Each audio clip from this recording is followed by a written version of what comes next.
because I believe science might offer an answer to the curse of the Bambino. Why someone took so long to hire that guy is beyond me. Anybody who's not tearing their team down right now and rebuilding it using your model, they're dinosaurs.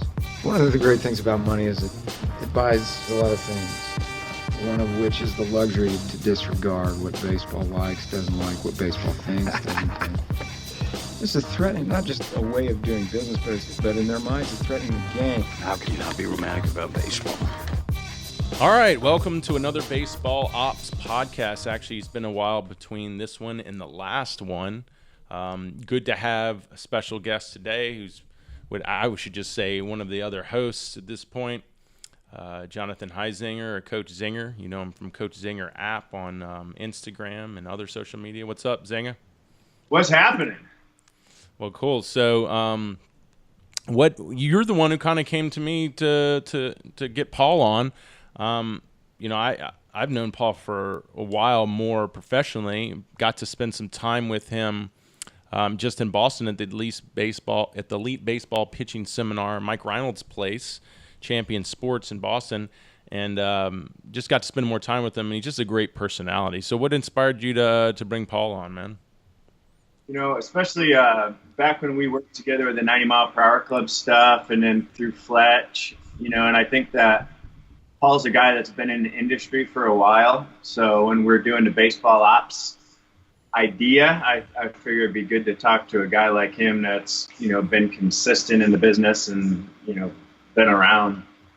Yeah, he's probably one of the pioneers of it. You know, you think of Dick Mills, you know, Tom House, and he actually spent some time writing a book with Tom House. So you're perfect. I mean, he is someone that, if you don't know who he is, he's a good name to know, and he's been around and really knows what he's doing. I probably should have asked him this in the interview, but he helped run, I don't know if I think he still does, the Yogi Berra camp. Yeah, do you know? I asked him earlier about it because I had the chance to go down there and check it out. It was really cool. Yeah, tell everybody what it is. It's basically a Yogi Berra baseball museum, and then it's connected to, I want to say, the New Jersey Jackals play there. Mm-hmm. There's a nice little stadium right there, and then it's just, you know, it's got a bunch of old, awesome memorabilia and just a cool environment. If you love baseball. Yeah, I mean, he was telling me in Boston how they really do a lot of good things there. I think a lot of kind of charity stuff there as well. It's pretty cool, and what he's been involved with Yogi Berra.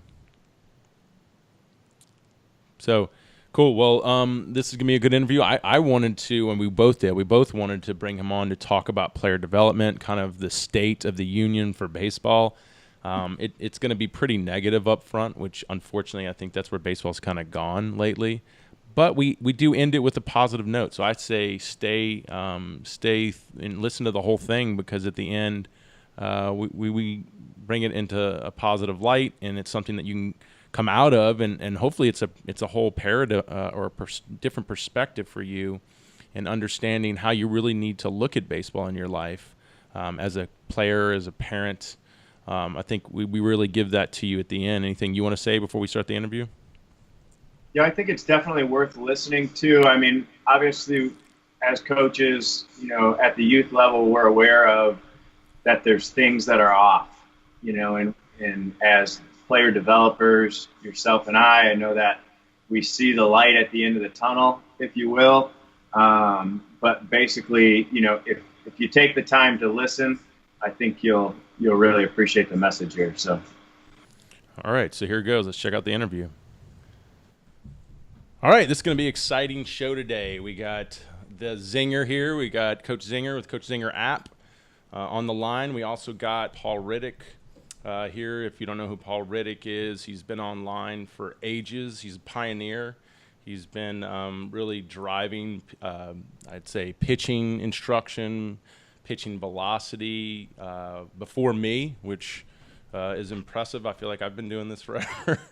And Zinger as well. We're all kind of like some of the originals here. What's left over of pitching instruction online. So what do you want to add to that, Paul? I know we've been doing this for a while. It's awesome having you on the show, man. Thanks for doing this. Yeah, thanks. Yeah, we started in 2000. We put up our first website in 2000, and yeah, it's been an interesting ride for sure. What's funny is that I think so many things have changed, but sometimes we focus so many times on the things from a development standpoint that have changed. But when you kind of have a satellite view on it, you realize fewer things. More things have not changed than have changed. But it just seems like the conversation is always around, uh, where the shiny objects are, But in my opinion, so many things have stayed the same. If I'm looking back over 18 years, it'll be 18 years in September that we're doing this. Yeah, I would say more things have stayed the same than have changed, but it's not where the conversation is for sure. Exactly. I think you nailed it perfectly. And some things we'll be talking about today is exactly what you're talking about. But just to kind of go back to the legacy here. So you've been on since 2000, doing this online. Zinger, when did you first get on? I'd say, let's see, Fletch and I recorded the pitching training from the ground up in 2006. So right when I got on. We got on like the same time. Yeah, probably right around then, 2000. I'd even have to go back. It feels like yesterday in so many ways and feels like a lifetime ago at the same time. Paul, do you remember Fletch? Oh, yeah. Yeah, how could you forget Fletch? Tell us what you remember of Fletch. I can't tell the story. I can't tell the story. That's my favorite story. Okay. For sure. I would say probably the thing that I remember the most was him getting a cell phone. And I don't know if he was calling me from the back of a fishing boat or he was on the water. And every about 45 seconds, he would check in to see if I was still there. And it was almost like that Zoolander clip. Yeah. He's like, the files are in the computer.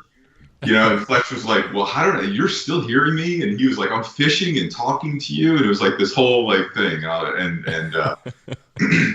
And so that's, but there are a few other memorable things that. Well, Zinger, tell everybody who Fletch was. Tell them about the legacy of Fletch. Yeah, so Fletch, I first met Fletch when I was in high school. And at the time, he was coaching at Jacksonville State University, I think is where he was at. And then I had the privilege of pitching with Fletch my senior year at Michigan State. He was our pitching coach. And then basically from there continued to, I trained guys with him during the off season. And then he was the one who came up with the grand idea of starting to videotape some of the stuff. And then, basically to share with his guys, and I think I want to say that's how we got introduced somehow through there too. Right, Paul? Yeah. It was Fletch. Yeah. It was right around there, 2008, 2007, somewhere around there. And I know he found you as well online too, Brent, right? Where he had. Yeah. Well, I was saying he was obviously a great networker because I think we've all I met Fletch before I met you, Zinger, and I think Paul, we probably had talked before that. But, he was Juice Plus, right? He was getting me on Juice Plus. There you go. And I actually did. I signed up with Juice Plus. He was so convincing. Yeah, he was. He definitely had a contagious personality. I think that's, he definitely inspired me to kind of share that with the students, and to be a student of the game, but also to have fun while you're doing it, and go out and, he loved to compete. He loved to even talk about like his bow and arrow. He'd shoot his bow and arrow and compare it to, striking dudes out, with the bases lifted, He was very enthusiastic, man. He would always call up and be like, I really love how you're doing this and want to talk about it. And he was just a good dude. He's a really good person. Yeah, buddy. Well, cool. Well, I guess we could say we miss you, Fletch. And let's go into some player development. The reason I wanted to have you guys on, we were talking about a little bit what your introduction was, Paul, about some of these the trends of today and really what's going on with player development. And does baseball actually know what player development is, and how well is it developing all the way up from the major league level all the way down to the youth level? I mean, I know that's a broad topic here, but why don't we start talking about some of the trends? Like you said, Paul, things really haven't changed, right? Because everybody's trying to find the quick fix. Talk more about that, Paul, and then tell me, do you see any evidence there might be a change? Is there some type of evolution here, or are we just constantly, is it like Groundhog's Day and it's just repeating itself? Well, I think I think we're in the midst of a change right now as we're recording this in February 2018. And the start of the midst of that change is that there's a lot of pitchers that have remained unsigned in free agency this winter. And I think what we're seeing, and these are guys that are 2 or 3 years ago were top pitchers in baseball or top of the rotation pitchers and are now having trouble finding a job. And I think we're seeing that there was a generation of pitchers in there that were just kind of wiped. You know, there was that Bonnerman, Pryor, Dontrell Willis generation that should still be pitching, should be putting the bow on a borderline Hall of Fame careers on all of them. And they're nowhere to be found. They're not even in baseball. The Tim Lincecums and guys like that. And I think what a lot of the owners are probably seeing is that they're feeling the sting of some of the contracts that they wrote for guys early on, and they're not going to make those mistakes again. So I think that's all fine and good from a professional standpoint, you know. And I've never had a problem with professional baseball stance. Is that, you know, professional baseball's job is not to develop players. Professional baseball's job is to win baseball games, fill seats, sell tickets, sell hot dog and beers and stuff like that. It's a business. We all get that. My concern is that how the professionalism of the youth game has changed. So I always describe it from a development standpoint. The biggest crisis we have today in youth baseball is late developing players. So if we all have these iPhones attached to our hips, right? And so if we take out our phone app and we take a picture, it's instantly developed. And it goes to all our devices, right? It can go everywhere in a matter of seconds. And the problem with that, the problem today is that in baseball is that youth coaches as young as 6 years old are looking for what I call iPhones, early developing, fast developing players. And they're looking at them in terms of what's their outcome. And their outcome is that now they have to win 6 tournaments. They've got to win 10 tournaments, or they got to field a team that's going to compete so they can play, you know, at the 7-year-old level. And of course, I mean, if you're not competing at 7, how will you ever compete at 8U, you know, if you really want it?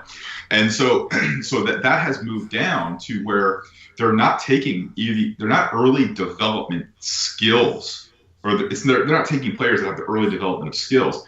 They're taking players that are early development genetically. You know, that's it. These kids are just a little bit bigger, faster, and stronger at a younger age.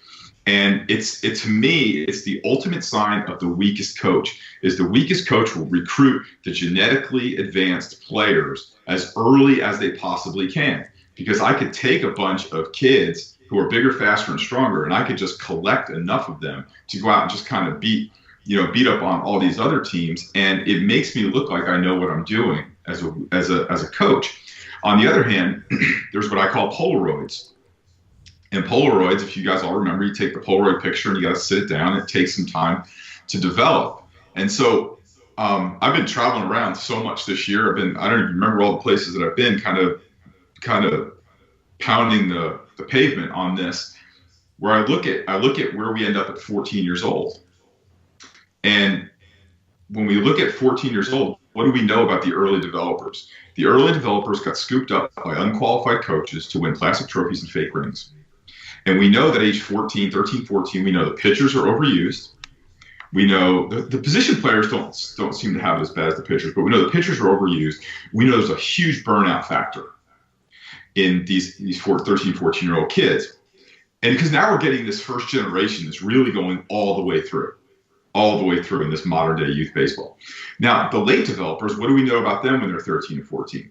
We know that they're not developed from a competitive standpoint. They have not had the competitive development that they've needed. And the worst thing that could happen to a kid early on is a coach looks at a Polaroid and he goes, you're a nice kid, but I got to win 6 tournaments this year. And I just don't have time for you to develop. And so I've never had a problem with it on a professional level. Even on the college level, I've never had a problem with a coach saying, hey, I'm recruiting kids to win games. I've had college pitching coaches, I'm sure you guys have said, I don't have time to teach mechanics.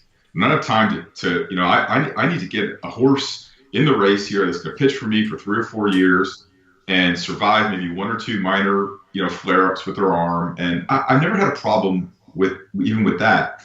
I guess where my issue in development is that we've moved the prize down to where these travel ball organizations, these guys are smart. It used to be when we all started coaching was how many kids did you get to college? How many kids did you move up the level? And that used to be the prize. And we used to say, you develop yourself over the next 3-4 years and you get a shot maybe playing college or playing the varsity. And now these travel ball organizations have created their own little ecosystem where they are controlling the entry point, the 6U, 7U, right? And they're indoctrinating these kids that the prize is, can you get to the 12U team that goes to Canada, Mexico, California, and Puerto Rico, and then maybe you'll get to the 14U team that travels to all the showcases and all this other kind of stuff. And they've drawn a circle around this ecosystem, and they're controlling the endpoint and the prize. And if there's one thing, if there's people that are in development of baseball or in college baseball that are recruiters, if you could take one thing to heart that I speak to parents every day, you guys are not the prize anymore. They are not thinking about you. They're thinking about you much later on down the line. And I gave this at a convention a few months ago that was like all professional college coaches. And I mean, you would think it was like a fart in church, man. It was like I was looking at guys looking back at me on the stage, like, yeah, like I had just told them, that Santa Claus wasn't real. And yeah, so sorry, I kind of went off on that. No, But, I mean that's perfect, man. I think you just laid out. Fears. I think you just encapsulated everything that's wrong with baseball, which I'm glad you did, because that's really what this podcast has been about. Is kind of like I feel like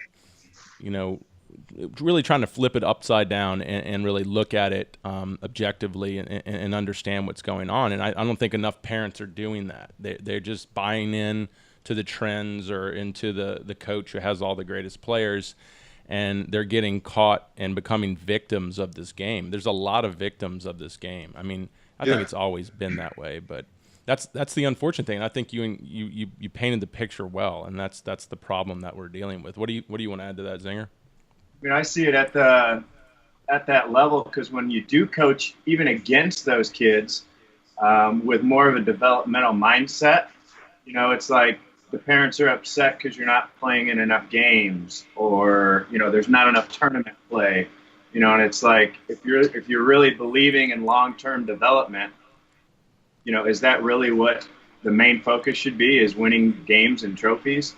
And I think Paul hit it right on the head, where it's we need to really develop athleticism, and we need to develop skill sets versus just going out and winning because you're bigger and stronger at that age, but then you get cut in high school, or you don't make a college team, or, you can continue to go with that. But, I think the better athlete that's built from the ground up is going to last longer.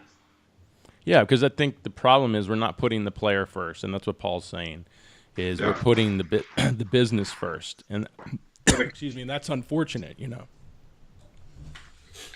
Yeah, and the other thing is there's a trickle effect that has affected the instructional, like the competition instructional complex, where we know that the top 12-year-old does not translate into the top 22-year-old. We don't see the kids we see at the Little League World Series at 12 years old. We don't see them 10 years later. The odds are stacked way against them. I think there's been like 24 people in not just played in the final game, I mean total in the Little League World Series that made it to the big leagues, and like 3 of them on one team, like Derek Bell, Dwight Gooden, and Gary Sheffield. And so when you think about it like that, we know that doesn't translate. But if we take the top 100 basketball players, which the NBA is doing, by the way, they're having like their own version of Little League World Series. If we take the top 100 12-year-old basketball players, man, I'll bet you we see a good number of them in the NCAA tournament in 7 years, and a good number of them in the NBA later on down the line. So what's concerning to me now is, as a person who educates a lot of dads and pitching coaches, is that parents now approach a pitching coach who may have been developmentally minded 5 or 10 years ago. And they go into that pitching coach now with an urgent concern. And that urgent concern is, my kid needs to throw harder. And it's not like, we can't wait. So now, and I don't blame the guys who are in this business, because I understand they got to make a living and they were kind of caught in it. But now the pitching coach is now forced to say, okay, well, if we want to add velocity, or if we want to win these tournaments, then we have to do this. And my friend Phil Rosengren came up with that phrase. He said, if we want to win this tournament, then we have to, in parentheses, compromise whatever value we're now faced with. And so what the pitching coaches are now faced with is, okay, now I have to do all these crazy things to get kids to throw harder. And we see the extremes that are out there now that people are going to, because that's the vibration of the industry. And so a lot of parents every day I'm on the phone with dads, coaching dads through this, and they said, well, why don't these guys, why don't they change it around and be developmentally minded, switch back? And I said, because parents don't go into a pitching coach and say, I want my son to develop, and I want him to develop right, and I'm willing to sacrifice some short-term success to get there.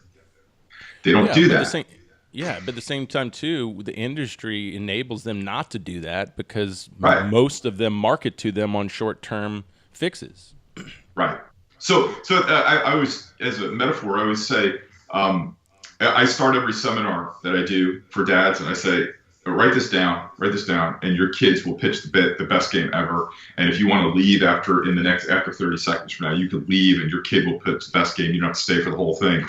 And say, start them off about 15 minutes for the game, 4 Advils and 2 Red Bull. And your kid will pitch the best game he's ever pitched. And people start writing, they're writing it. And then they come back. And I said, well, why won't you do that? And they're like, well, it's bad for him. I'm like, okay, well, that's a great introduction. Now let's start talking about all the other things you're doing that are bad for your kids. Paul, that's brilliant, man. Yeah, and so, but here's the thing, is that pitching coaches are handing out Advil, quote unquote, Advil and Red Bull, because parents are going in and asking for Advil and Red Bull in the form of, let's throw a 30-pound baseball, let's run 100 feet, let's crow hop, let's throw a 100-pound baseball, and then let's throw a 0.5-ounce baseball as hard as we can, and we threw it 150 miles an hour. That's great. It's too bad that you'll never do anything like that ever on a baseball field in your life. But it looks good in a 10-second clip. Dude, that is priceless. Because it's so true, man. You just nailed it. Yeah. What do you think, Zinger? I think anything that's anything that's going to last is going to take the time to build. And anything that's going to last is worth building. And I think that's obviously the solution here for people that are looking for the solution, is to buy into the development principles, and buy into skill development, athletic, development, and maybe less focus on, trophies and tournaments, and obviously you need to go out and compete at a certain point. But I mean, there's too many people that are doing too many games, too many tournaments, and not enough development, And I think, because it's like you said, it's money, and there's a lot of people want to play baseball right now, and the money is what's driving it. So we just need more people, like us, that need to keep standing up for these kids and say it's more important how we develop these kids than what we put them into and how we make money off them. I mean, of course, you got to make money to stay alive. I get that, but if we don't have an underlying a core principle or foundation that is really all about these kids, I mean, what's the outcome going to be 20 years from now? Like Paul's saying, these kids are they're going to play them, they're going to get a couple of 2-3 years out of them and just throw them away and go on to the next kid. And these kids, kids' careers are going to be really good, talented kids. Their careers are going to be ending in their early 20s, which is ridiculous. Well, and then you talk about the effects of after baseball. I mean, we all move beyond baseball eventually, or, we at least have to, eventually you're done as a player. And I feel like a lot of these guys, if they're bought into these quick fix things, I mean, it's going to be tough to carry that over into life as well. Because I mean, great point. That's a great point. Baseball, and it's gonna carry you over, and you're gonna get out what you put in, and sometimes you put the work in, and guess what? You ain't gonna get the results, and you got to keep coming, and you got to keep coming. Whereas with the other maybe mindset of the quick fix right now, you're going to constantly be looking for the next best thing, and are you ever going to find it? Versus really harnessing something and developing, something you love or something that is important to you. I tell kids and parents, there's two things that you're told as a baseball player you should never believe. And the first one is that you're elite. I spent 14 years coaching scouting in professional baseball. I never heard anyone call any player elite. Not one time did I ever hear that guy's elite, right? So you should never believe if someone calls you elite, because usually the person that's calling you elite usually has a sign-up form that comes after that's between $3,000 and $15,000. And then the second thing you should never believe is that you're not elite. Is that we have these 9 and 10-year-old kids that say, I find it very interesting that we don't expect first-year MLB players to be all-stars. We don't expect first-year professional players to go to the major leagues. We don't expect first-round draft picks to go to the major leagues. We don't expect college freshmen to really dominate or start. We don't expect high school freshmen to play varsity. But if you're not elite by the time you're 10, you could forget it.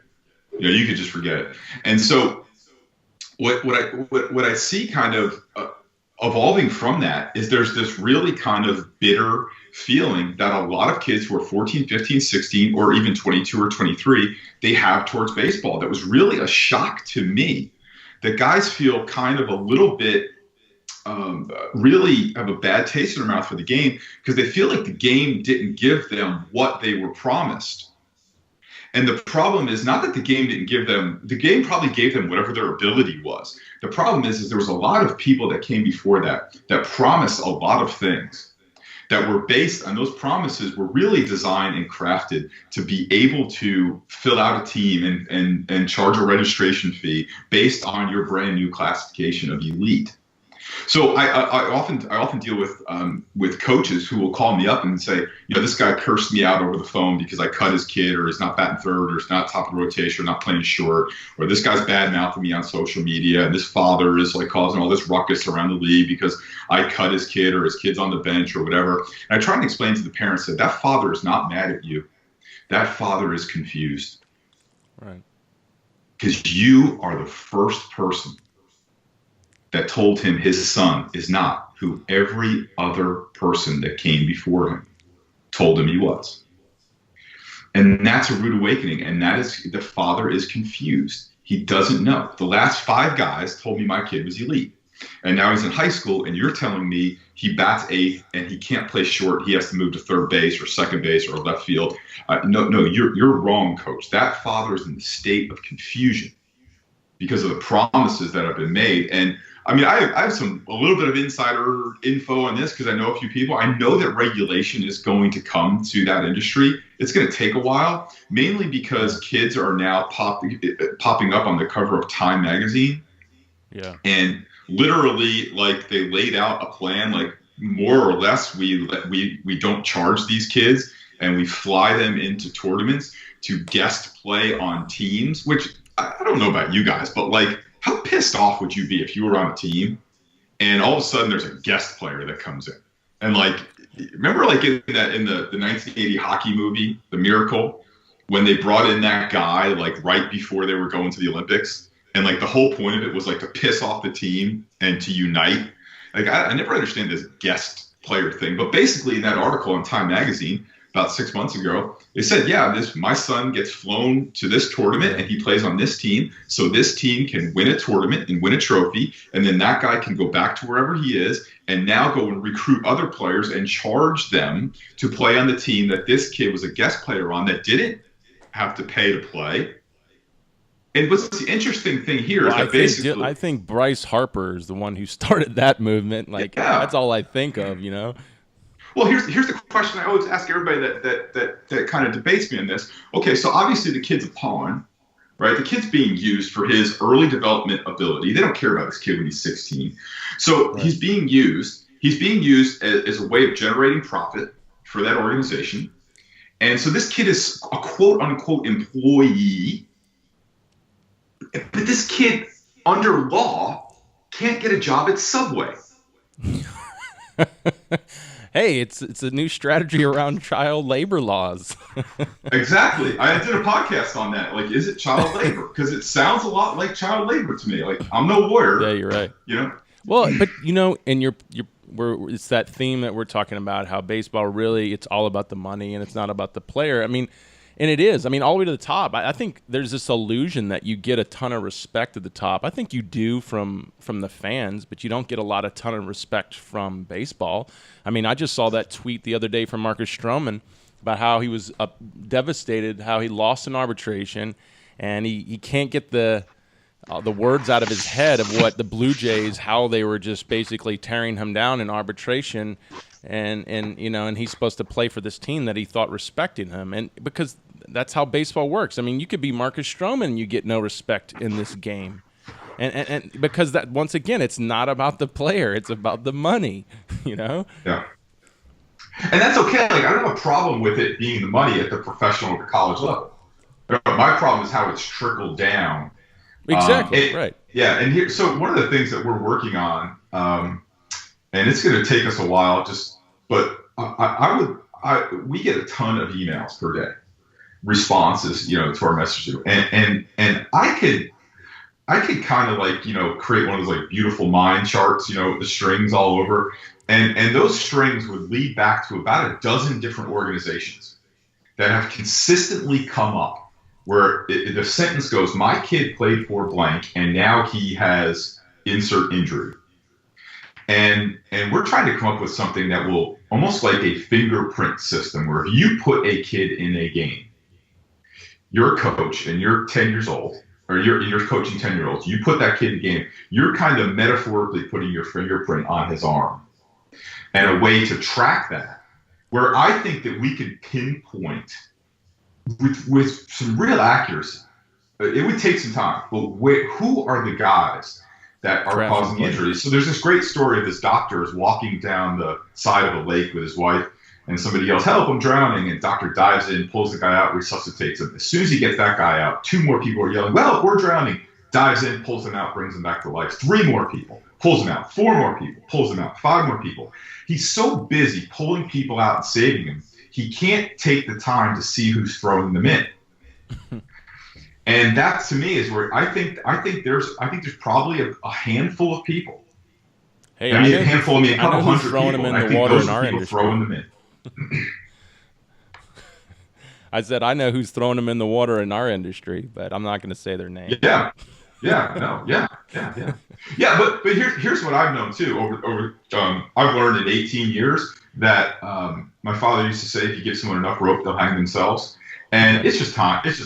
Yeah, I just like, point the watch. It's just time, because I see when the emails start to turn for us and we start seeing the same names and the same things start turning up and the same thing, we're just like, yeah, it's, should we say something? Should we do something for the ball? No, it's just time. Paul, let's get serious. Like, when are these parents going to legally hold these coaches and these organizations responsible for forcing their kids into poor player development that injured them quickly, or seriously injured them? When is it going to become a legal issue? The reality is, I think never.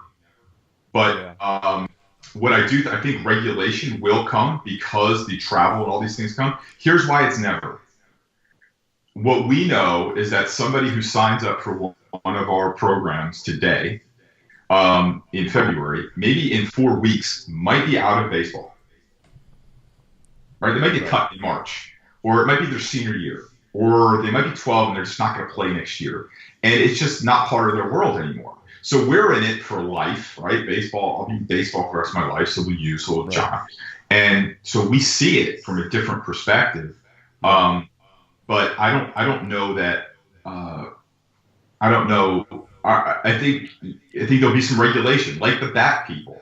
The bat people, and I kind of know a little bit about this, is that the bat people were terrified that there was going to be some 6'2" 12-year-old in Williamsport using one of those aluminum bats that they had, whatever it was, 8-9 years ago, and off some 4'11" 12-year-old, and he was going to connect on a ball and God forbid hurt somebody. And so they dialed it down because the bats were going in the wrong direction. Same thing's going to happen here. There's going to be regulation because these travel ball coaches and these tournament things, they're pigging out.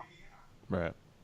You know. Well, let's make this positive, Paul. I think we've done a really good job of defining all the horrible crap going on right now, and we need to do that. I mean, you're not going to deal with it if you can't pull it up and see it for what it is, and I think we've done that well. So what do parents need to do if they are willing to put their foot down and say, no, I need to take care of my kid, I want him to develop this way?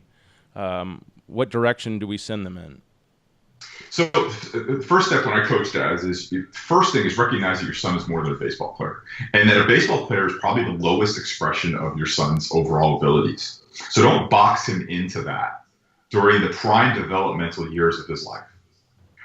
Baseball can be a part of development. For instance, I have two sons. They're 6 and 8. I'm baseball's biggest problem. I'm 44 years old. I have two sons that are 6 and 8. My sons don't play baseball because I don't see a sane option for my sons. So they'll just wait. They'll if they play later, or they won't play at all, right? So my philosophy on this is that the most important number that we should keep in our mind as parents is 23.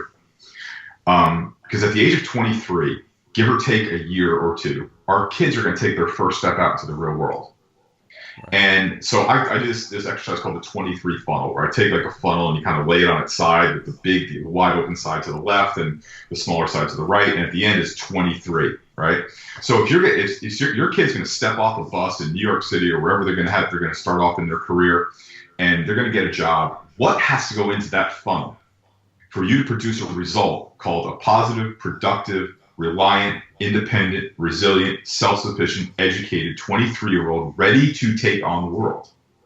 Right. So for me, baseball is a part of that, but basically for me, sports is like the lessons they could learn. But so I tell parents, do they need to understand that development takes time?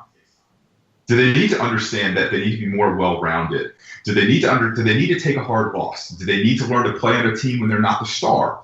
And they say, oh, yeah, well, are you willing to put your son on a team where he might sit the bench? Well, no. Okay, so then you're saying that lesson's not important. Do they need faith? Do they need community? Do they need to meet some kids who don't chew seeds all day long? Do they need, because what I meet too many 23-year-olds who go out into who spit out into the real world. They played baseball for the last 7-8 years full time, and then all of a sudden they go into an office where it's not cool for everyone's not going to grow a beard. In the office, and nobody's spitting seeds, and nobody really cares that you hit 430 last year. And all of a sudden, the things that we relied on so much for our significance in the world almost automatically become like nobody cares about them unless you're going to play on the softball team. So I look at that and say, and as that funnel gets narrower, it's harder to get things in there.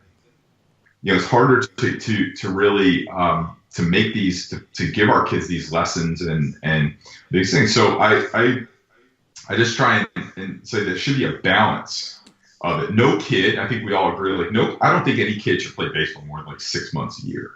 I think there has to be room for other opportunities. I had a dad say to me the other day, when I was a kid, my high school team, we practiced 3 times a week during the season. Now my son practices 3 times a week in the winter. And it's a different thing, and I just I tell the dads, what am I supposed to do about it? And I'm like, well, just don't play. It's as simple as that. It's your child. It's your find another thing for them to do, or find another way for them to compete. If your kid plays basketball, he is not going to become less of a baseball player. If he plays, tennis or soccer, he's not going to become less of a baseball player if he doesn't play in the fall. In fact, the guy who I got my second coaching job, his name is Ray Korn, legend here in New Jersey, won 1,000 games, something like that. And he would not allow the players at Elizabeth High School to train for baseball during the offseason, which was a change for me. He wanted them to run track, play on the chess team, go on the swim team, play on the basketball team, soccer, football. Because he said, if we're going to win a state championship, and when that kid's going to be in the bottom of the 7 with 2 outs, he is not going to learn to compete in that situation by sitting in a batting cage in January.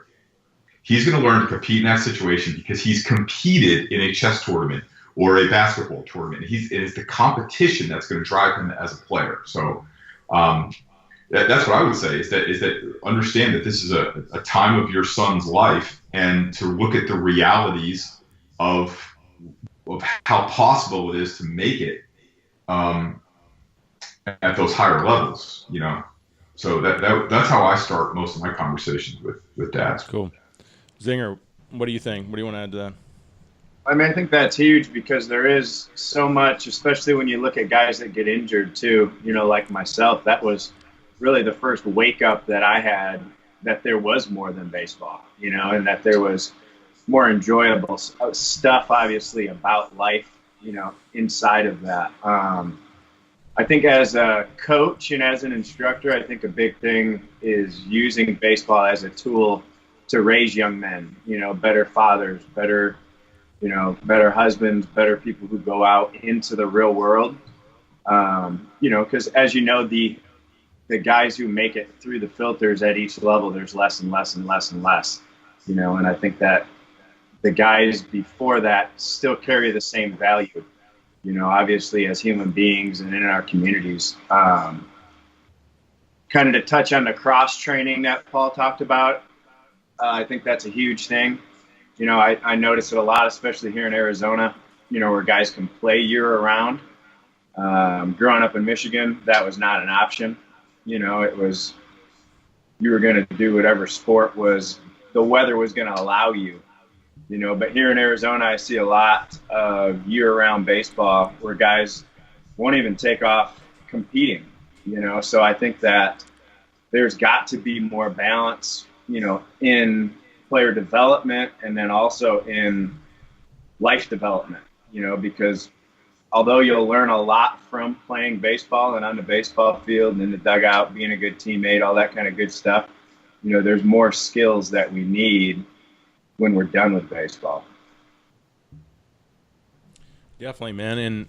And I mean, I think people probably listening to this that are really thinking, well, all I care about is playing Major League Baseball, are thinking that this is just a waste of time of what we're trying to say. Like, you got to be a good person. It all sounds very cliche-ish, but I think you'd be wrong. I mean, I understand if you're, Yasiel Puig and you're incredibly talented and you're an attitude problem, but you're just so talented, someone's going to deal with you. I understand that, but there's that, guys that are still good enough to play professional baseball that are being more recruited by these low-budget teams, that these low-budget teams are really trying to get to know them as much as, because they know they're not the top talent, but they're still good enough, and so they want to know more about them, and they do want to know how good of a person you are. They do want to know, how your routines, how you prepare for this game, how well-rounded are you. So this isn't really just a bunch of hogwash. Like, this is legit. Like, the majority of baseball players out there need to develop themselves as a human being and as a man in this sport, because it is attractive and seen at the professional level where you want to be. It is something just as important as how hard you throw or how fast you run. So I just hope people listening to this aren't blowing a lot of this off because it sounds so cliche-ish. I think it is legitimate, and it's not only legitimate for the individual, but this is critical for baseball, for keeping the integrity in baseball or restoring the integrity in baseball, which we worry, and that's why it was so negative to start this podcast, is going away. So I don't know. Any last? Let's do it's been going on for a while, so let's close this up. Any last words on this, Paul? Yeah, I think that, when you look at how baseball kind of works, especially with that development as a human, right? You could be Yasiel Puig and you could be Bryce Harper. We all secretly want Bryce Harper to get hurt. Every baseball player wants him. Let's just be honest here. I feel like I'm transparent. We all want that to happen. And the thing is that it's all fine and good while you're hitting 300. Bobby Knight got fired from Indiana because he choked a kid, but he was a maniac for 20 years. But you could be a maniac when you're winning NCAA championships. But he got fired because he choked a kid and he was 8 and 15. If he was 22-2, that wouldn't have happened. And Terrell Owens and Ocho Cinco and we could go on and on and on down the line. And it'll happen to Harper and it'll happen to Puig too. The minute that they can't do what they do at such an elite level, that people are willing to say, yeah, but, and the minute he just becomes like, okay, this guy's hit 330 and had 30 home runs and 150 RBIs, and he's a jerk. Yeah, but he hit 330. Yeah, and then pretty much when all of a sudden it's 270 and 14 home runs and 78 RBIs, like, now he's just a jerk. And that's kind of how I think long term it plays out. So the development of who you are, like I always try to ask people, like, make an argument for not developing that side of you. If you could go back and you could take a Terrell Owens or Ocho Cinco or some of these guys that were Dennis Rodman, that if they didn't have these ultra over the top, these extra attitudes, they maybe could have bought themselves a couple more years, right? They could have bought themselves a couple more years, which we do know a lot of them financially could have used a couple more years. Yeah. But all of a sudden, when you're kind of like Johnny Manziel or some of these guys and you're riding high and everything's going good, and all of a sudden, you're not that good and you're kind of a pain, that's when it goes away. So for me, I just, we've dedicated a lot of time here, at some of it at great cost to our business here to try and educate people that because we are seeing the other side of it. And I coach a lot of dads who call me up and say, I have no relationship with my son. I coach a lot of 23, 24-year-olds who say, I don't know what to do in life. I have no skill in life other than I got a nasty cutter. And but in my on my sales desk at my real estate company, it doesn't really come in handy. And so that's where I feel like we are. And I just think taking some time, especially as dads, as parents, as leaders, as coaches, to sit down and say, what's best for this kid, and is it really winning this tournament next week? So those are my kind of thoughts on it. Thanks, bro. I really appreciate it, Paul. And we love what you do, man. Tell them about your latest product or what you're pushing right now, and tell them how to find you. Yeah, so the thing I'm most proud of now is we have this book called the 567 Dad Baseball Edition, which you can get on Amazon. And yeah, it's really kind of the work we've done over the last few years, working with dads, specifically with coaching kids through baseball, on how they can. You're not going to learn how to be a better baseball player by reading this book, but you'll kind of be better at everything if you read it. So you'll definitely be a better dad. You'll connect better with your kids that connect better with their parents long term. The stats are kind of through the roof on how kids do when they feel connected to their parents and leaders in a great way. So that we're very proud of. And Paul Reddick Baseball, we've for 18 years we've been running, and we have all kinds of courses and stuff there that people can check out. So those are the two things that are cooking right now. And on social media, how they find you? Oh man, that's an interesting one, because I am not. They on Instagram. I have an Instagram. So they go to Paul Reddick 567 on Instagram. But I mean, don't get don't sit and wait. Don't sit and wait for anything. Yeah. All right. Well, but the easiest way to probably reach you is through paulreddick.com. PaulReddickBaseball.com. Yep, that's Paul Reddick where Baseball. I mean that's really how we communicate with people. And then there are other social things there that you can click on and stuff like that. Okay, cool. Well, I appreciate it, man. Thank you for doing this. We'll definitely do it again because there's so much more we could talk about. So I'm gonna end it right now. All right. Well, that was a good interview. I enjoyed it. I'm glad we brought it into a positive light at the end. I was getting worried for a little bit there with that Paul that it was going to be so negative because unfortunately it is. There's a lot of just crap that baseball needs to be dealing with, but it did. It came out positive, and I think Paul is doing good work with this book that he's put together. So look into more on Paul Reddick as well. And Zinger, what do you think? What did you get out of the interview at the end? I thought it was great to have Paul on the line, especially coming from an experienced person. To also have a way to help guys move on from baseball, whether that's at 12 or whether that's at 38. For that next chapter, and those valuable life lessons that we can learn, but also, that there's so much more to us. I think that's you nailed that perfectly. And, it's one thing I tell my guys in camp. I say, I know you're coming in you want to play professional baseball and you want to throw 95 miles an hour. And I think that's all great and everything. And I said, unfortunately, I'm going to give you a blessing and a curse. I'm going to give you the blessing is I'm going to show you how to do that. I'm going to show you how to become a professional baseball player, and I'm going to show you how to throw 95 miles an hour. The curse is it's going to be really hard, and if you quit, what else are you going to quit on in life?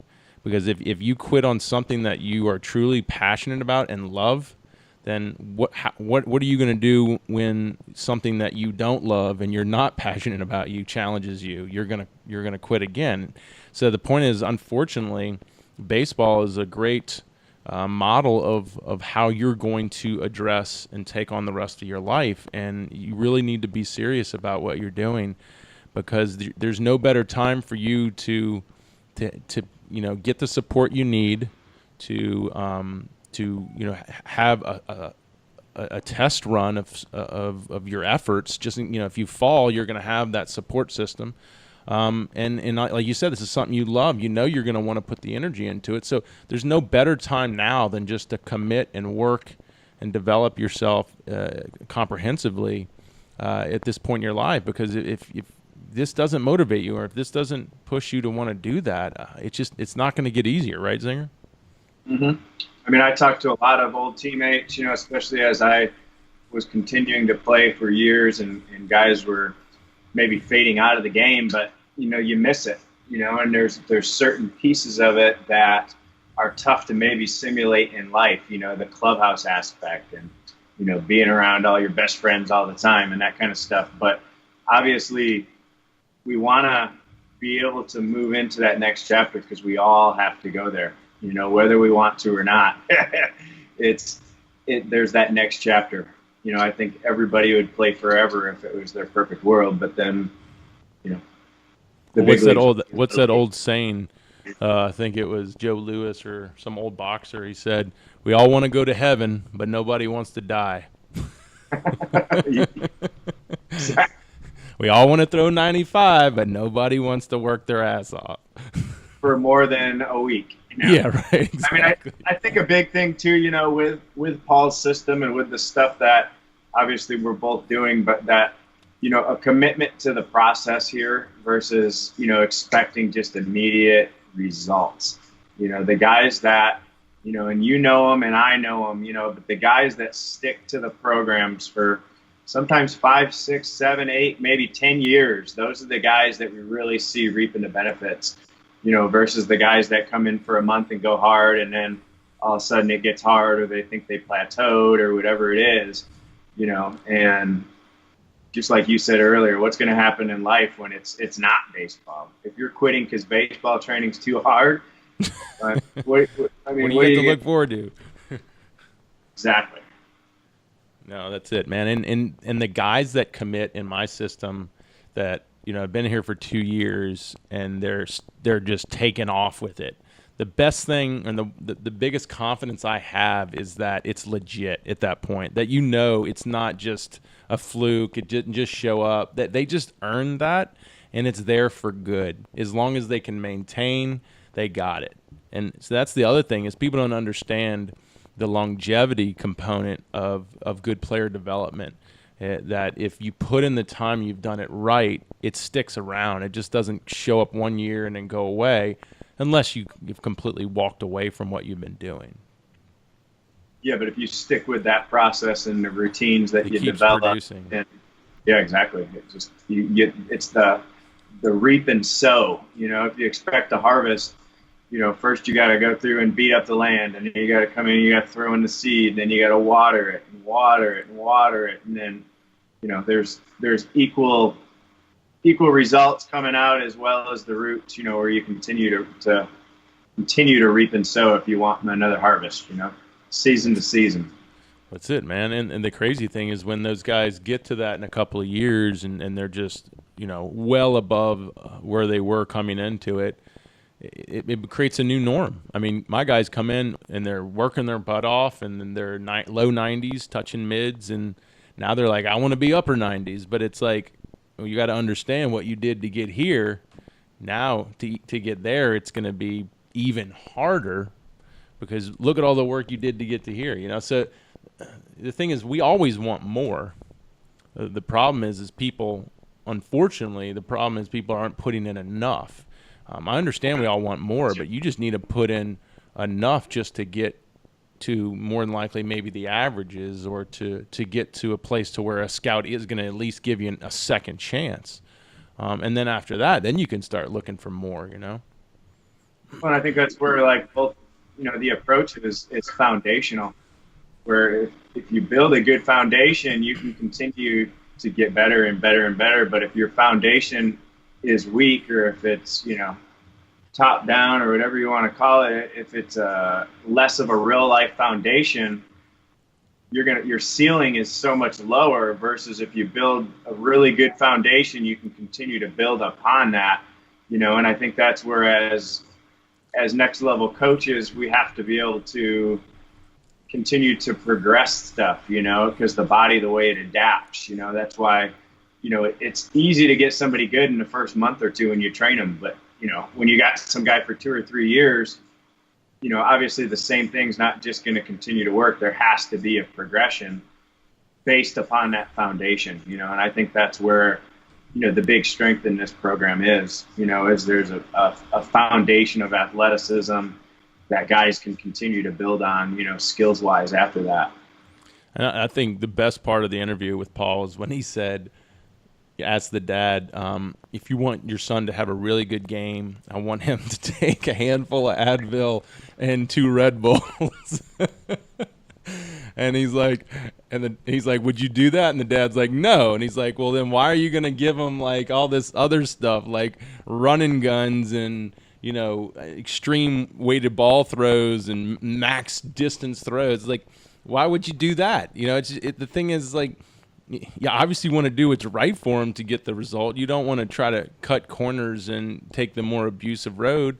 Why are you doing that in your training? Unfortunately, I think people just don't know, I think that's a lot of it, and I think that's, once again, why it's good that we do things like this, to share with the people that do want to know, and they want to maybe find a different approach than what they're seeing, and especially, I think the injuries wake people up. I think that it's unfortunate, and it might be the ugly side, but also at the same time, it can be the wake-up call that people need as well. Yeah, man. Well, it was a good interview.